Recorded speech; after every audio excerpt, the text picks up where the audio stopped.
Well, Bennett Kessler filed this following report. A couple of weeks ago, Mammoth Mountain CEO Rusty Gregory stated that his plans, as recorded in a report to the Forest Service, are to reopen June Mountain next year. Now, even so, some in June Lake continue to, quote, aggressively look for a buyer for the mountain, end quote. This, according to Mono County Supervisor-elect Tim Alpers. Now, the Forest Service did issue a letter of permit non-compliance to CEO Gregory after he announced closure of June Mountain. Now, the rules give him up to a year to come up with a plan and reopen the facility that sits on the forest permit.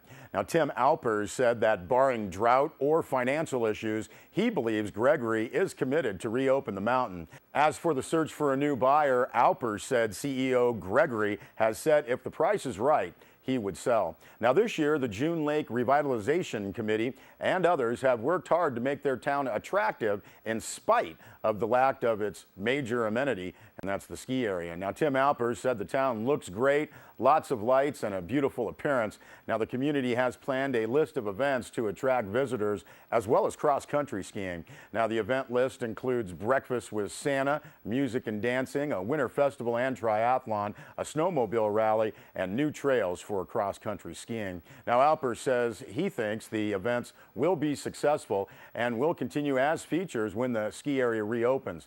Now, Mono County earlier granted the community $100,000 for marketing.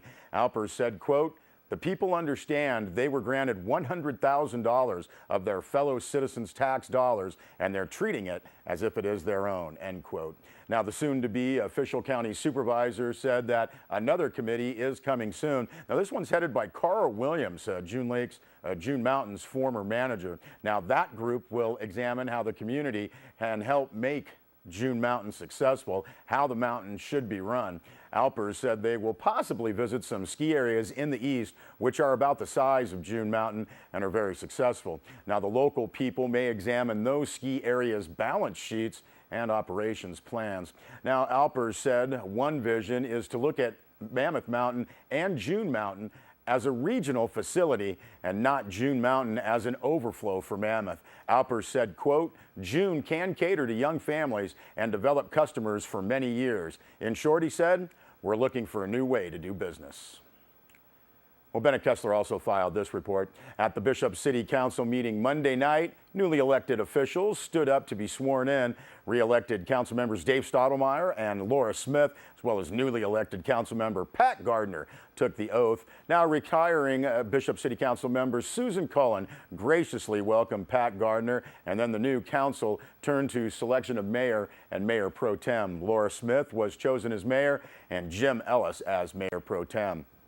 City Administrator Keith Caldwell credited County Clerk Cammie Foote and her staff for a successful collaboration on the general election. It was the first time that a city election was consolidated with the Inyo County voting, and Caldwell said, quote, I hope this was the first of many collaborations. It went very well, end quote. Now, more changes are ahead for the Bishop City Council, and that's when Councilman Jeff Griffiths resigns to take his seat on the Inyo County Board of Supervisors. Now, CAO Caldwell said there are three options for filling his seat: a special election, which would be costly, appointment, or a call for applicants followed by appointment.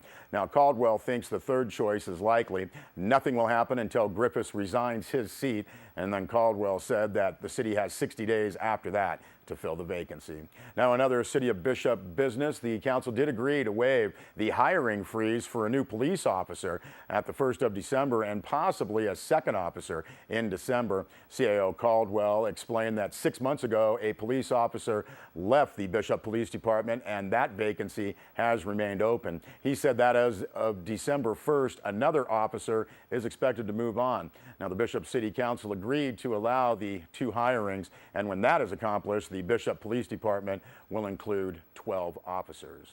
Now, reports have indicated that some Mammoth police officers, discouraged by the apparent move by the town council to eliminate 7 of them, have interviewed for work in Bishop.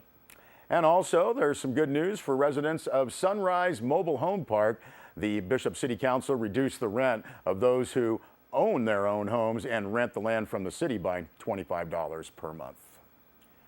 Well, victimized through email. That's what Mammoth police say has happened to at least one local person. Police warn against opening or responding to spam-like emails. And here's the story of one victim. Bennett Kessler filed this story with us.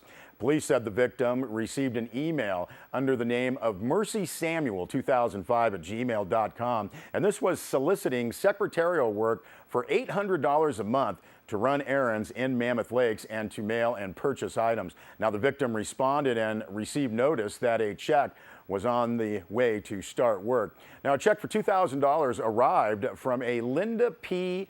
Haraway in Tuscaloosa, Alabama. A note inside asked the victim to send another email to say they were awaiting further instructions and had received payment. Then, later, the victim received a phone call from an unknown man with a heavy foreign accent asking that the victim deposit the check and then withdraw several payments via Western Union and MoneyGram, make the transaction online, and wire the money to a person in Nigeria.